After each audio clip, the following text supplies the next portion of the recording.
Hi, everyone. I'm Nina Parson with Company Car and Limousine. Thank you, everyone, for joining us today. We are really excited to have Cleveland members of Cleveland Hopkins Airport joining us today to discuss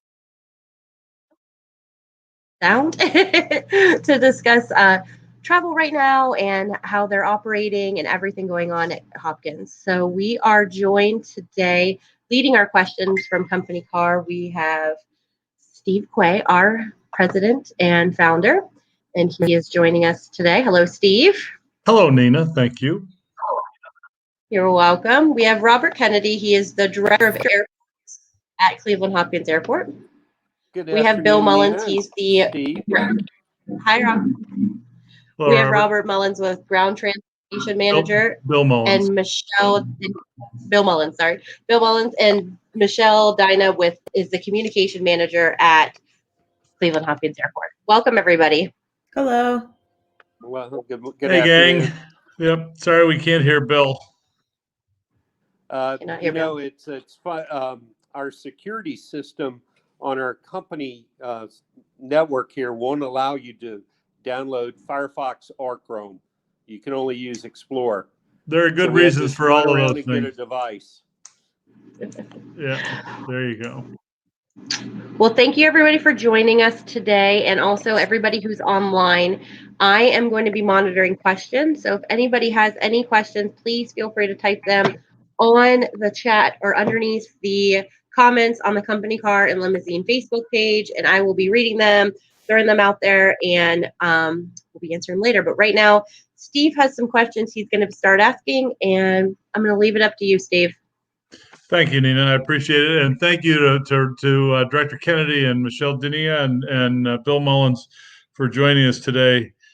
The governor, as everybody watched yesterday, is going to start lowering our guard and letting us get back to work on some levels.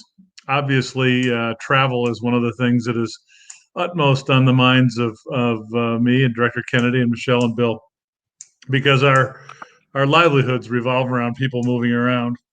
But I wanted to take a little time and make people as comfortable as we can with the unknown of being out in a group.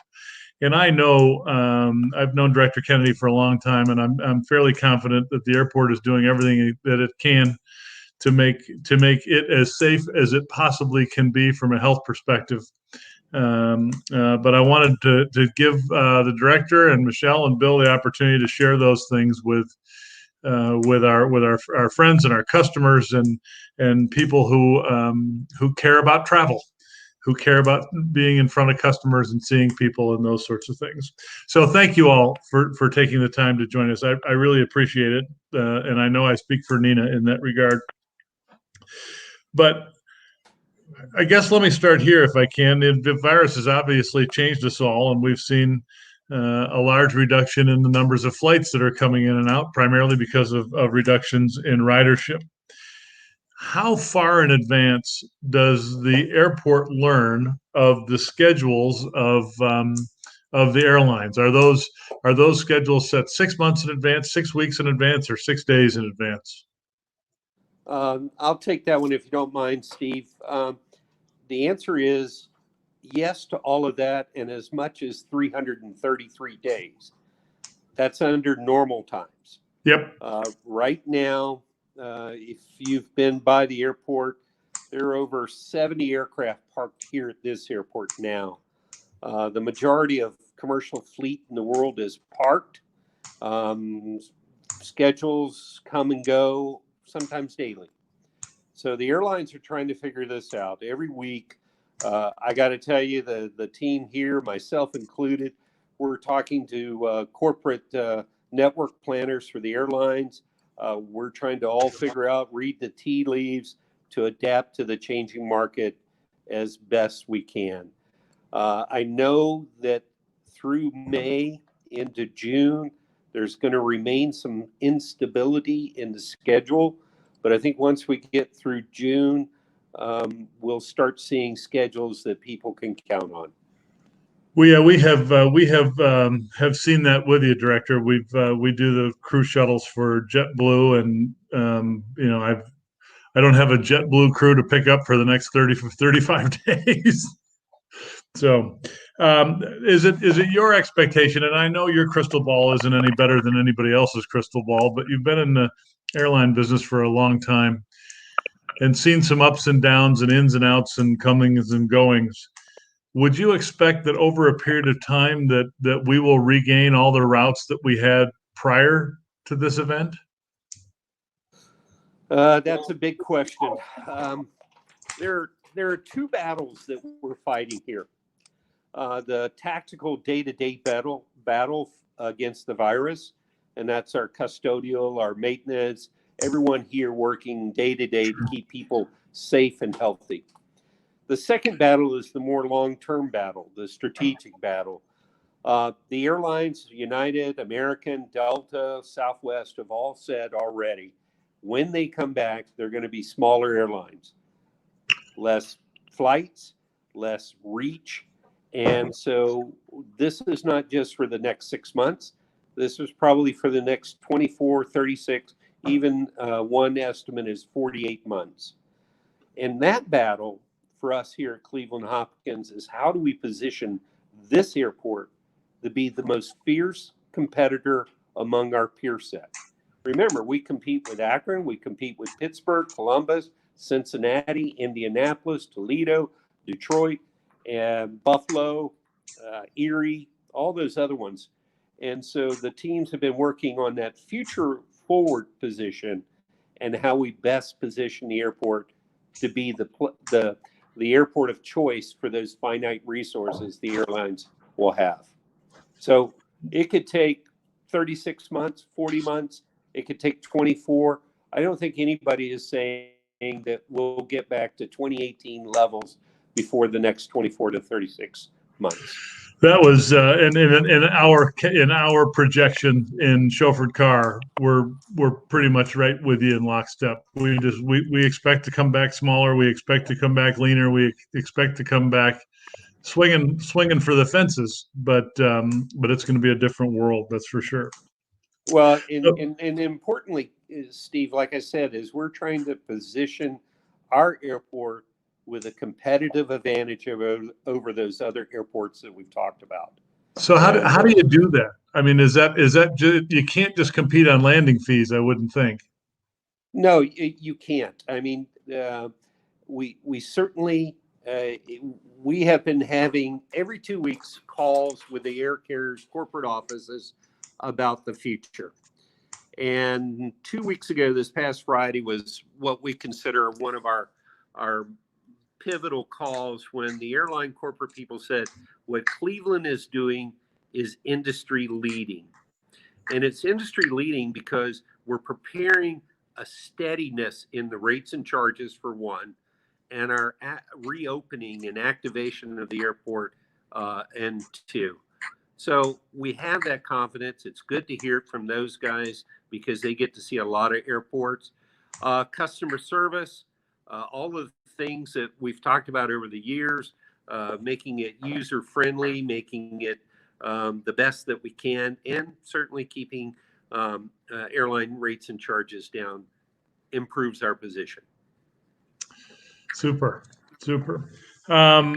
Obviously, this event has changed every business. Some of them have hit a home run. I read the other day about Jeff Bezos's increase in his wealth in the last 60 days has been fairly dramatic.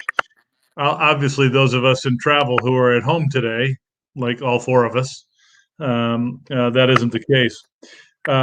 So to get onto the custodial portion of your role, how is it that an airport can assist travelers in safe distancing?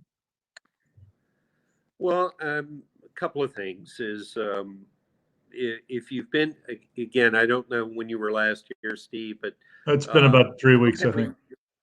Okay, so we've gone to one central checkpoint, or TSA has. Pretty soon you will start seeing some. There are tape distance markers on the floor now. They'll be replaced probably the next week by some logos that help people mark their distance. Some of the airlines are putting up plexiglass shields on their ticket counters and podiums. Some of the concessionaires are looking at that. The custodial people, as I said, they've been awesome. I cannot. They have been on the front line, and they are the most susceptible to the interaction, and they have just been like a rapid response team. Plus, we've also brought in an outside vendor to sanitize the airport and the areas. So, all in all, making people safe and healthy while they're in here has been good. The numbers that we have, you take that at one point before this happened, we were seeing 12 to 15,000 outbound people a day, and we had about 7,400 employees on the airport. And our number of active cases that have been reported on the airport have been single digit. And That's super. it's a good testament to practices that we already had, but now that we've enhanced them. So there are obviously other people who are working inside the airport, not the least of which is TSA agents and baggage handlers. It may or may not be your employees. How is what is TSA doing differently? Do they sort of police their own area, or is that part of your purview to keep that sanitized as well? The TSA, like with every airline, every vendor out here, it's a partnership. I talked about 7,400, 7,500 people on the campus here. Only 400, or less than 400, are Department of Port Control. So we may not have direct command and control, but we like to have influence. And we do have influence by working with them. TSA, the social distancing, they've put up the plexiglass, the good hygiene practices of washing hands, all of those things the entire campus is doing. Whether you're a baggage handler or you're a wheelchair pusher or whatever. I think that the governor, certainly health officials have said these are the things that make a difference, and people have embraced that. Good. That's good. That's for sure. So when an employee comes to work, is there any fashion of a health check for everybody before they punch in? For employees at this point, there is a questionnaire that they must go over, and if they answer any of the before they report to work, and they must declare if they've answered yes to any of those questions to their supervisor in their own privacy in their own way, but they have signed that they will do that.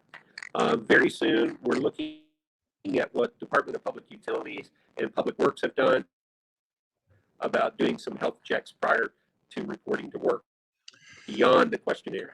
And we're Gotcha. still, we submitted our policy to City of Cleveland for review and determination. So other than parking aircraft, are the airports asking you are the airlines asking you for assistance in keeping their vehicles or their airplanes sanitized, or do they pretty much handle all of that? That's an airline responsibility. Given the cost of an airplane, it's not a responsibility we would want to take on with our insurance. Sure. And so their teams, particularly here when you're talking about in Cleveland with United and their maintenance base here, they have some pretty strong expertise in how to maintain an airplane. I would bet that they do. I would bet that they do. So you had mentioned I think just a little while ago that there are some things that aren't open. Are the concessionaires are all the concourses open, or have you merged those into one to make them easier to deal with? I know that jetways are a problem, so it may not be possible to consolidate. We did have a discussion about consolidating because the traffic is operations are very low right now. But it was determined that given social distancing and the workflows, that it was best just to keep the concourses as they are and the airlines working there. And for the operational performance of the airlines, that seems to be working. The gates and gate lounges, are those the responsibility of the airlines, or are those the responsibility of your custodial people? For the lease gates here at the airport, those are the responsibility of the airlines. Always has. It's like any leased property. We have, I think, 14 common use, which is our responsibility that we clean and sanitize, and our crews are still going on with that, even though they're getting almost no activity at this point. Yeah, common uses normally would keep quiet. Gotcha. The vendors, are they still open, or have they furloughed their people and gone home until this is over? We have a few that are still open. Our website certainly has a list, and Michelle, you may want to jump into the information on the website that's available about who's open and who's not. Yeah, if you go to clevelandairport.com, there's a top that's all related to coronavirus, and it mentions which concessions are open, which are closed, what we've been doing at the airport, keep up with it. So it's not something that we add to every day, because at this point updates are kind of slowing down. However, if you know somebody's getting ready to leave for the airport and they want to know what the status is at the moment, that's a good resource for them to check. Super. Yeah, I will say this, Michelle, and I don't know if the website is your baby or not, but it is particularly well done. Thank you very much. I appreciate that. Yeah, we have a good marketing agency that helps us with that, and we just redesigned it. I think at the beginning of the year to give it a nice refresh. So we've gotten a lot of feedback. And it's easy to navigate. Everything that I want is at my fingertips. It's concise. It's not rambling. It does a really nice job. Good to hear it. So, and I'm not sure who is the best recipient of this question, but one of the things that has concerned me about my personal travel is the little stuff. It's like the tub at the TSA where I have to put in my shoes and my belt and my briefcase and that sort of stuff. Is there a way to keep those? I mean, is it even possible to keep those things clean, or is there somebody on the other end that's wiping down every one of them? How does that work? TSA is looking at their process speed. I don't know what they're going to do, because that is their responsibility. I know that in the past they have been sanitized on a regular basis, but I don't know that schedule. It's not anything that I've heard them talk about recently, but we're all trying to figure out how we reopen not only the state, but the national air transportation system. Michelle, you got any update? What was they that, have Michelle? not heard anything. I know TSA has their own part of their website related to coronavirus. Particularly, they've been keeping track of their employees that have been diagnosed or tested positive. So if there's anybody that is flying and they want to know if they're flying to, like ABC Airport, they can check and see how many cases the TSA have had there. I think we have 2 that we've had at our airport that have been TSA agents, but they do have some information on their website as well.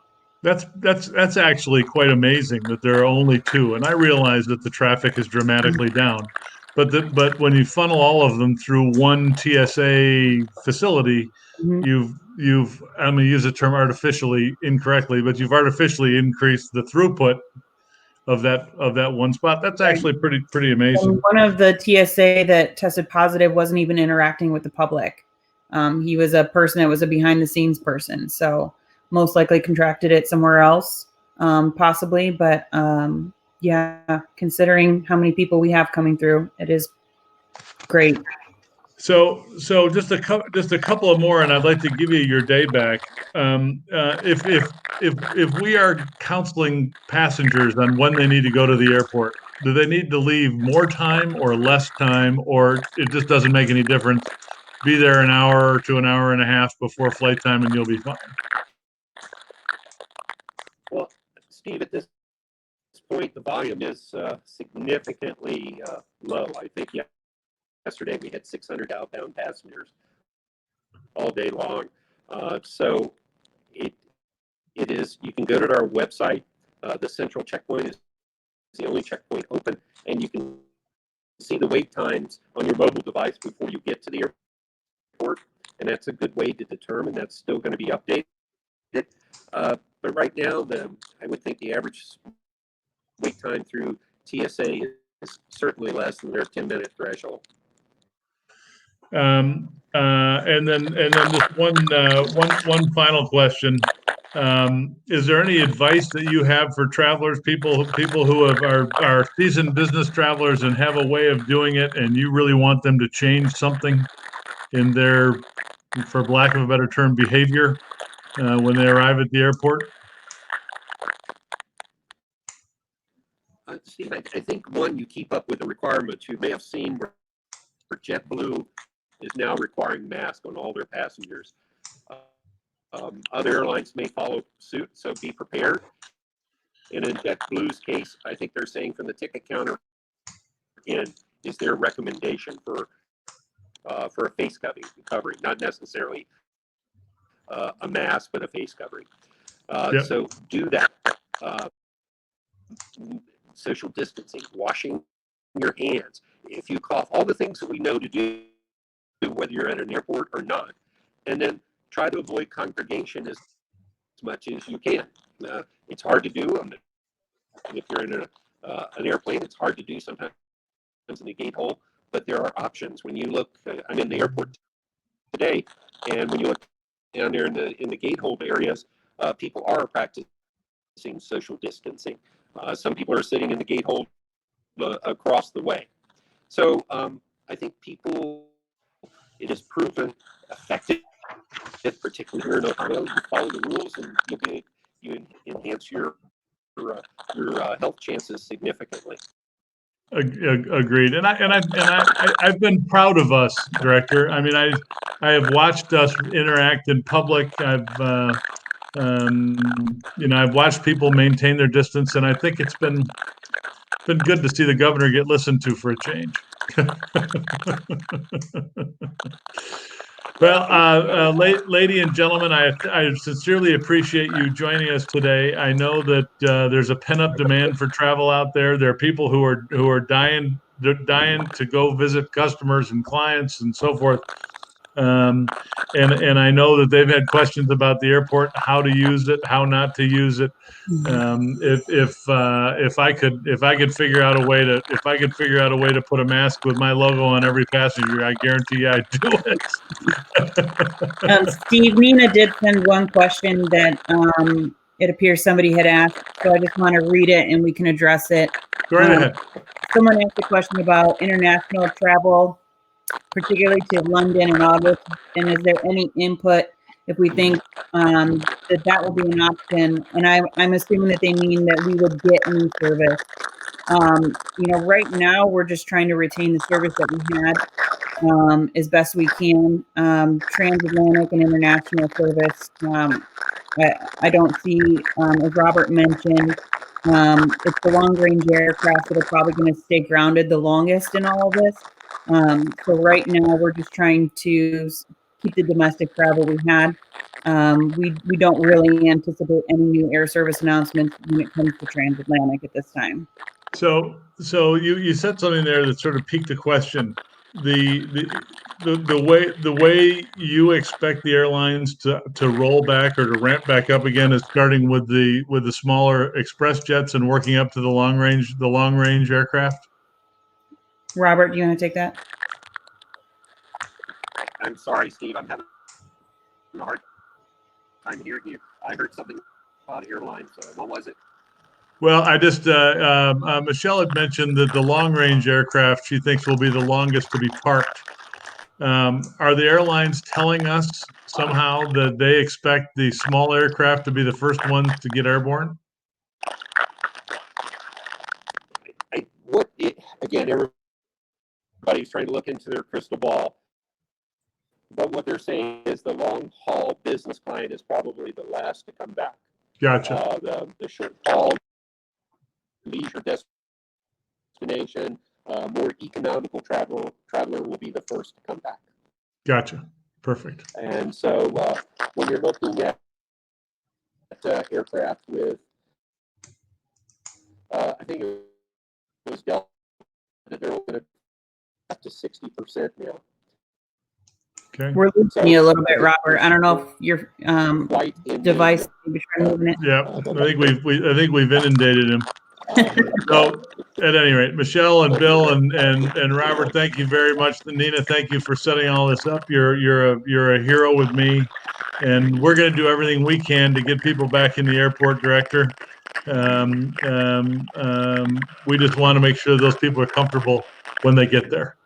And it sounds like you're doing everything possible. Yes, thank you very much. Well, thank you, guys. Next Tuesday, so everybody knows, at the same time, we're going to be talking to some hotel managers and hotels for in the area. Same thing, what they're doing, what their changes are, and how they're moving forward post coronavirus. So Wonderful. we're looking forward to talking to them next week. Thank you all. Thank you, guys. Thank you. Have a good day. Yep.